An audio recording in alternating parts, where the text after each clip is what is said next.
The air in this place is a physical thing. It is thick with the ghosts of forgotten names and the slow, grinding weight of counted days. It smells like industrial disinfectant, failing to mask the sour scent of human sweat and quiet desperation. This is the Indiana Youth Center, Plainfield, Indiana, 1992. But for the man at the center of this story, it is simply the cage. He is not a youth. He is the most famous and feared fighter on the planet, a heavyweight champion. A phenomenon of physics and fury, compressed into a 5-foot 10-inch frame of solid muscle. He had been a king in a world of spectacle and gold, a world of screaming crowds, flashbulbs, and the concussive boom of another man falling to the canvas.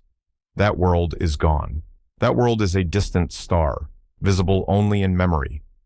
Here, in the flat, gray reality of Cell Block D, he is inmate 922335. He is a number. The fall had been precipitous. A chaotic trial, a conviction, a sentence. The machine of justice, once a distant abstraction, had wrapped its gears around him and pulled him down from the heavens of celebrity into this concrete purgatory. The headlines screamed, the world debated, but the end result was the same.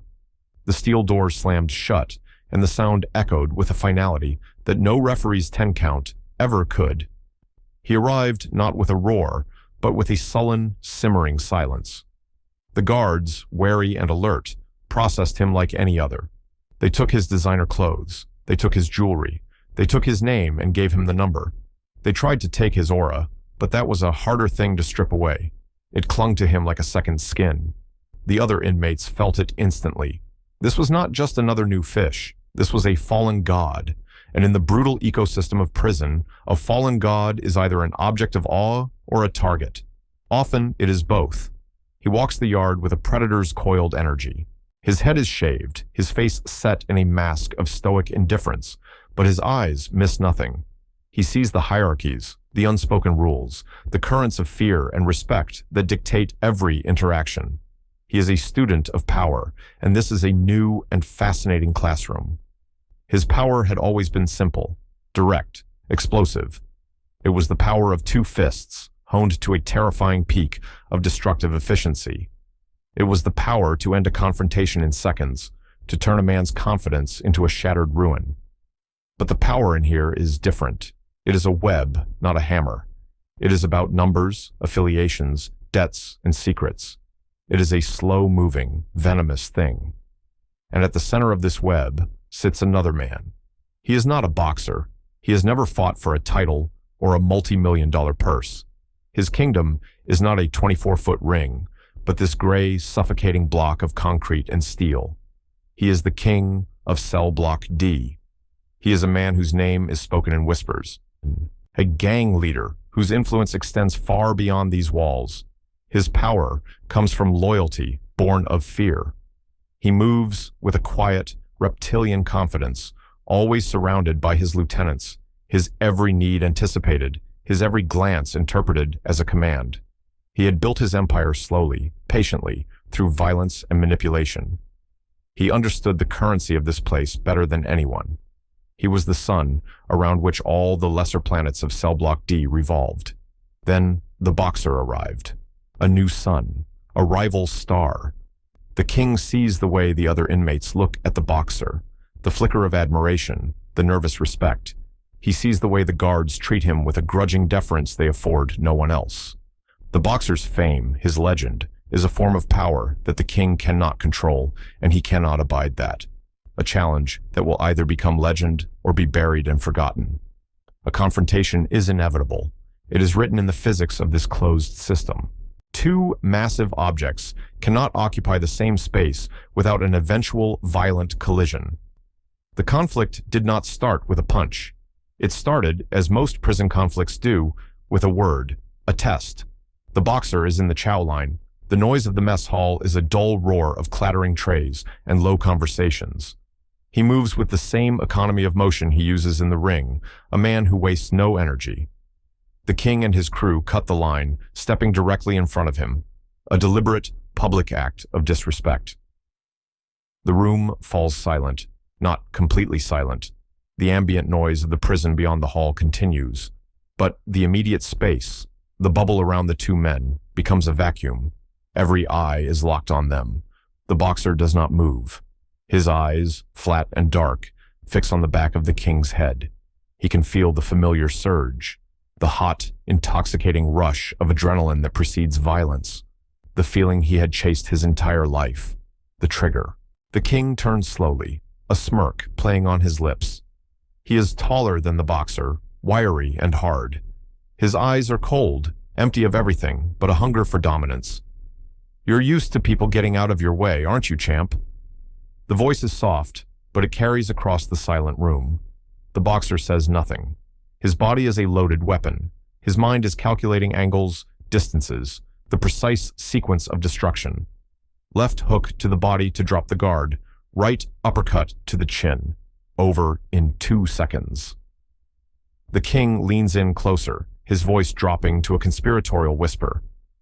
"Those belts don't mean anything in here. That money can't buy you a thing." "In here?" He gestures with his chin to the block around them. "You're nothing. You're just another piece of meat." "You're nothing." The words hang in the air, a direct challenge to the boxer's entire identity. He was never just a man, he was an event. He was a force. He was the living embodiment of overwhelming power. To be called nothing is to have his existence denied. The rage builds. It is a physical pressure behind his eyes. He can feel his neck muscles thicken. The world narrows to the smug face in front of him. This is the moment, the test. If he does nothing, he is weak. He becomes prey. His time here will be a living hell. If he acts, he unleashes the monster. He does what he was born to do. He will shatter this man and anyone who stands with him. He will reclaim his identity through violence, but he will also face the consequences, the whole, loss of privileges, more time added to his sentence, a cycle of violence that will consume him. The guards are watching, hands resting on their batons, ready. This is the drama they expect, the inevitable explosion. And then, something happens. A flicker of movement at the edge of his vision. Over by the dish return, an old man is sweeping the floor. He is a fixture in the block, one of those long-timers who have become part of the prison's geology. Old, stooped, with watery eyes, and a face like a worn leather map. He is invisible, a ghost who pushes a broom, cleaning up the messes left by younger, angrier men. He never speaks to anyone. He never gets involved. He simply exists. The boxer had seen him 100 times and never truly registered him. But now, in this moment of critical mass, their eyes meet across the room. The old man does not look afraid. He does not look excited. He looks calm. He gives the slightest, almost imperceptible shake of his head. It is not a command. It is not a warning. It is an invitation to a different path. In that fraction of a second, the boxer's world shifts on its axis. The rage does not vanish, but a new thought cuts through it, clear and sharp as a shard of glass. What am I doing? Who is this fight for? For them? For the inmates who want a show? For this man who wants to build his reputation on my name? The king, sensing the hesitation, presses his advantage. He pokes the boxer in the chest with a rigid finger, a profound insult. "What's the matter? Cat got your tongue?" he taunts. The baddest man on the planet is scared. The old boxer, the one who lived and died by his pride, would have exploded. He would have ended the king's reign in a storm of leather and bone. But this boxer, the man standing in the mess hall of a prison in Indiana, does something else. He takes a slow, deep breath. He looks at the king, not with hatred, but with a sudden, strange clarity. He sees not a rival, but a pathetic figure. A man whose only sense of self comes from intimidating others. A man trapped in a game far smaller than the one the boxer used to play. And he smiles. It is not a friendly smile. It is not a mocking smile. It is the smile of a man who has just understood a cosmic joke. Then he turns, steps out of the line, and walks away. He leaves the king standing there, fingers still outstretched, smirk frozen on his face. The silence in the mess hall breaks, a wave of murmurs, of confusion, of disbelief. The inmates do not understand what they just saw. They expected a coronation or an execution. They got nothing. The king tries to recover. He shouts at the boxers retreating back. That's right. Walk away. You know who runs this place. You know your place. But the words are hollow. The victory is empty. He won the confrontation, but he lost the war. By refusing to play the game, the boxer had rendered him irrelevant. He had taken all the power out of the situation. The boxer walks back to his cell. The door clangs shut behind him. He sits on his bunk, the adrenaline draining away, leaving him feeling hollow and shaky. Humiliation washes over him. Shame. He had backed down. He, the iron-fisted warrior, had walked away from a challenge in front of everyone. He feels like a coward. He betrayed the code that had defined his entire existence. The rage returns, but this time it is directed inward. He pounds his fist against the concrete wall, the sharp pain a welcome distraction from the turmoil in his soul.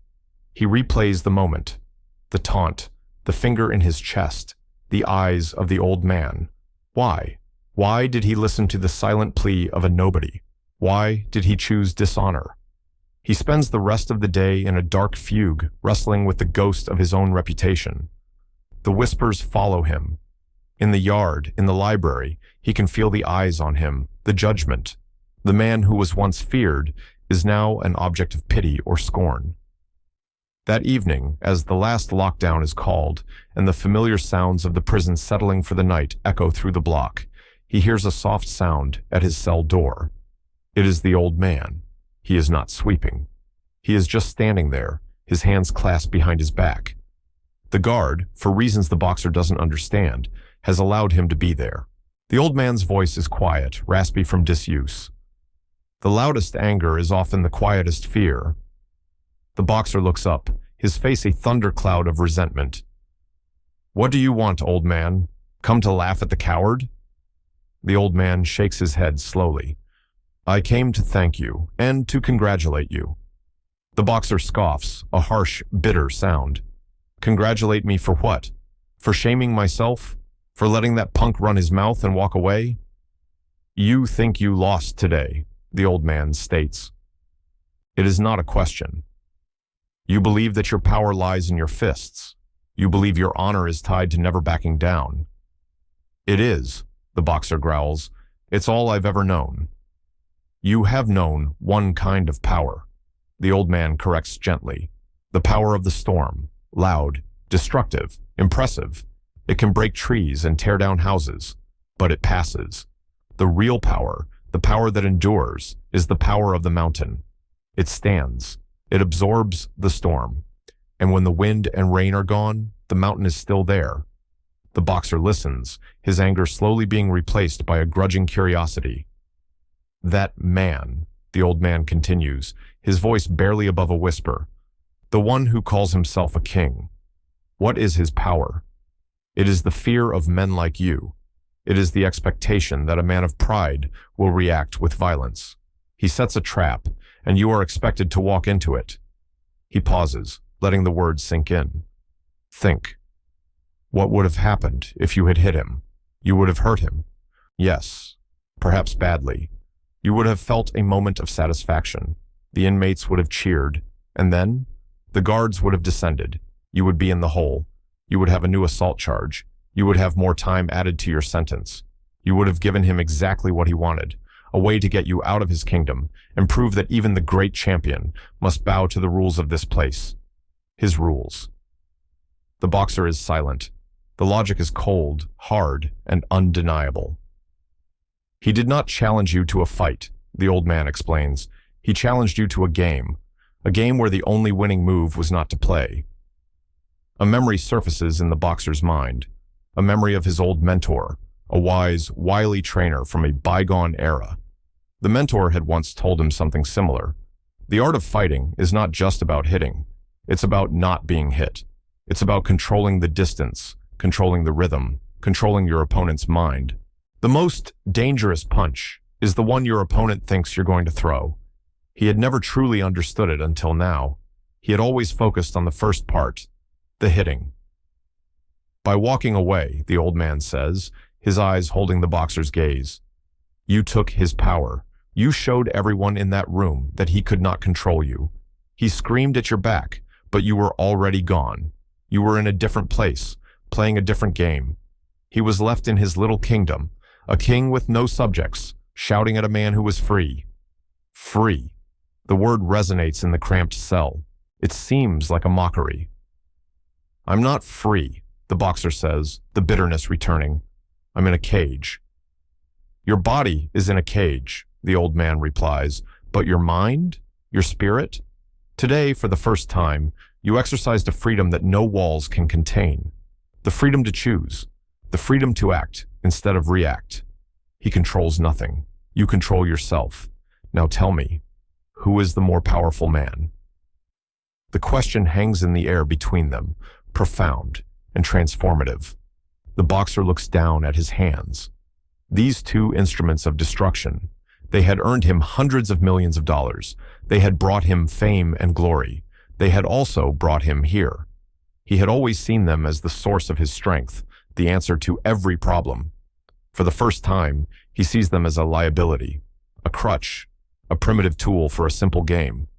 The old man had shown him a higher level, a power that wasn't physical.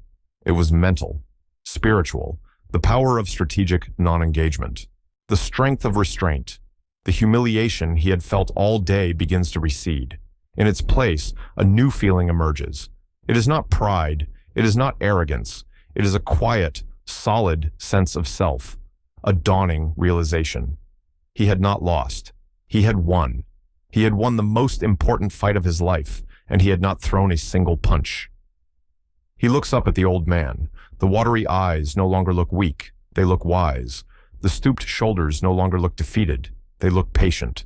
This invisible man, this ghost with a broom, possessed a kind of power the boxer had never imagined. "Who are you?" the boxer asks, his voice raw with a new kind of respect. The old man offers a small, sad smile. "I am a man who learned this lesson too late. I was like you once, full of fire and pride. I reacted, and I have been paying for that reaction for 40 years. I saw that same fire in you. I did not want you to become me." The words land with the force of a body blow. 40 years. A lifetime spent inside these walls for a single, prideful reaction. The boxer finally understands. The old man's gesture in the mess hall was not just a piece of advice. It was an act of profound compassion, a gift of wisdom passed from one generation of captive warrior to another. From that day forward, everything changed. Cell block D changed. The boxer changed. The aura of menace around him was replaced by an aura of quiet intensity. He stopped walking the yard like a caged tiger. He started walking like a monk. He began to read, voraciously, philosophy, history, theology. He devoured books, searching for the kind of wisdom the old man had shown him. The other inmates did not understand at first. They saw his new demeanor, his lack of reaction to the daily provocations of prison life, as a sign of weakness. The king tried to press his supposed advantage, continuing his taunts, but they had no effect. Trying to insult the new boxer was like trying to insult a mountain. The words simply blew past him, unheard. Slowly, the perception in the block began to shift. The inmates saw that the king's power was diminishing. His authority was based on his ability to provoke a predictable response, and his primary target was no longer responding. He looked foolish, a man shouting into the wind. They saw the boxer, on the other hand, growing in stature. His power was no longer external. It was internal. It was in his calm, his discipline, his unshakable self-control. Other inmates, men who were lost and struggling, began to approach him, not for protection, but for advice. He would speak to them quietly, sharing the simple, powerful truths he was learning from his books and from his conversations with the old man. He learned that true strength was not the ability to impose your will on others. It was the ability to master your own will. He learned that true freedom was not the absence of walls. It was the absence of the internal compulsions, the pride, the anger, the fear that drove a man to his own destruction. He had entered prison as the baddest man on the planet, a title defined by external violence. He was being reforged into something else entirely, something stronger, something more enduring. The legend of that day in the mess hall became the founding myth of his transformation. It was told and retold, not as a story of a coward, but as a story of supreme wisdom. The day the champion learned that the greatest victory is the one that requires no fight at all. Years passed. The boxer served his time. He walked out of the prison gates a different man than the one who had entered. The world expected the return of the savage warrior. They saw glimpses of the old ferocity in the ring, but it was tempered now with something new, a thoughtfulness, a philosophy. In interviews, when asked about his time in prison, he would not talk about the violence or the hardship. He would talk about the books he read. He would talk about the discovery of his own mind. And sometimes, if the interviewer was perceptive, he would tell a story. He would tell the story of a confrontation in a mess hall, a story about a man who called himself a king, and an old, forgotten prisoner who held the keys to a greater kingdom. He would speak of the moment he was called nothing, and how, by choosing to do nothing, he discovered that he was everything. That single event, that choice, made in a fraction of a second, did not just change his time in prison. It changed the entire trajectory of his life. It saved him from the path of self-destruction that had consumed so many other great fighters. It gave him a foundation to build on, a philosophy that would carry him through the triumphs and tragedies that were still to come. The legacy of that day is not a footnote in a biography. It is the central chapter. It is the pivot upon which his entire life turned. It became a legend, a modern parable whispered in gyms and boardrooms and prisons alike. A story about the nature of power. The explicit moral of this story is not subtle. It is a fundamental truth of the human condition. The world will constantly challenge you. It will provoke you. It will test your pride and your ego. It will present you with 1,000 battles, daring you to fight. And the animal instinct within us, the part of us that loves the roar of the crowd and the thrill of domination, will urge us to meet every challenge with force.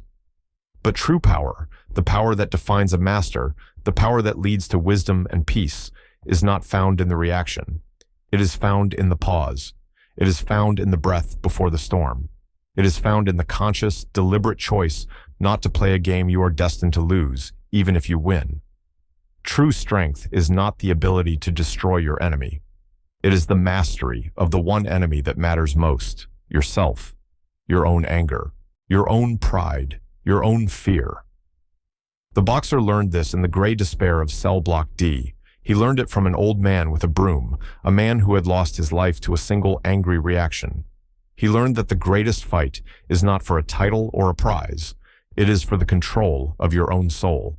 And the person who wins that fight, even if they walk away in silence, is the most powerful person in any room. They are the champion of a contest that truly matters. They are the mountain that remains, long after the storm has passed.